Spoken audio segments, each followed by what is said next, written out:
So I would like to open the discussion to you all. You can type in the chat or unmute yourself to talk about what is the absenteeism rate in your school or district, and what do you think is the cause of that?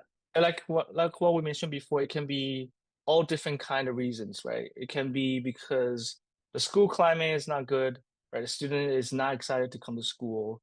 Maybe they have a bad experience with the teacher. They feel like the way that they're being discriminated, or they feel like the teacher doesn't understand them culturally, and they don't feel like what they're learning is relevant to them.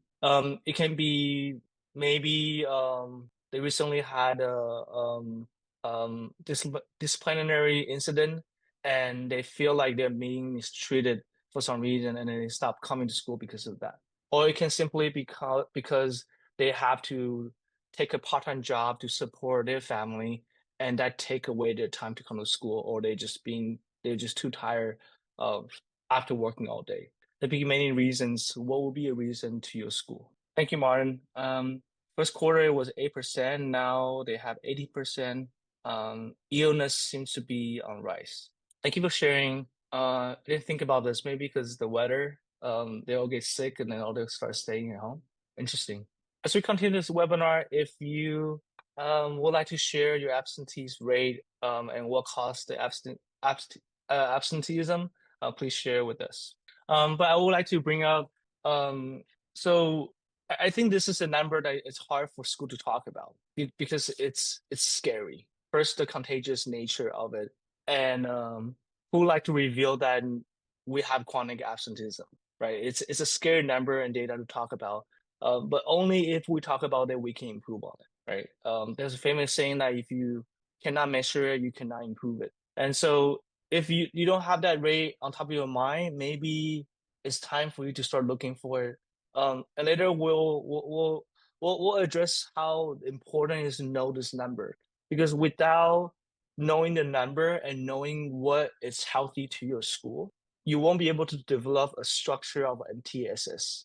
Right? MTSS start with the data that you're going to look at, and then the criteria when requires you to take action upon it. So if you don't have this number on top of your head, or you never heard about your faculty discuss about this, certainly this is the first step you would like to find out. So we have someone say in the chat that not sure what the rate is, but they have students who apparently for leave to work before a student get to school, so it's on the kids to get out. Oh, I see. So the parents leave before the kids get on the school bus. So the kids sometimes maybe they miss school bus, maybe they weren't ready, and then they miss the school bus.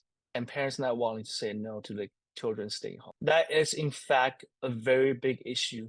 I think this is I think educators have to speak out more about this matter, because this is a morale issue. If the parents think that it's okay for the kids not going to school, it's almost saying that it's okay to miss work. This is an important habit for anyone who wants to be successful in the future, is to show up on time, is to attend what you say you're responsible to go, right? Such as work, even go on a day. If you say an appointment, you show up 30 minutes late, your day is not going to be there for you. So there are a lot of, it's a good habit to show up. And then parents are not wanting to say no to their children's, then that's almost saying that it's okay to abandon your responsibilities. Doctor notes, certainly. When I was in high school, I faked a few notes, and then to get out of school.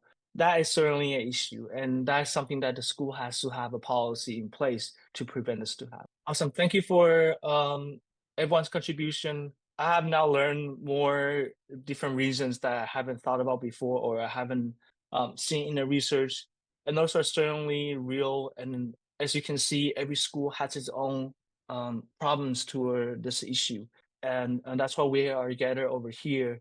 So if you have good ideas, or maybe you have some good practice that was able to combat some of the issues that's mentioned in the chat, please also share your thoughts to it. All right, and then once more, I would like to address how important this is. As I already mentioned, it's a good habit.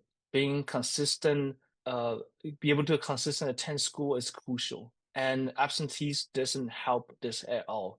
It can be contagious, it affects students, and it will strongly predict whether a student can go to not even go to college, but be able to graduate from high school. It has a lot of indication for long-term learning outcome. And this is currently number one problem in public education. So if you're facing this challenge, you're not alone. Um, Reach out to other educators, collaborate. I'm sure everyone will be able to come to it and come up with a good solution. We also want to point it out that this issue is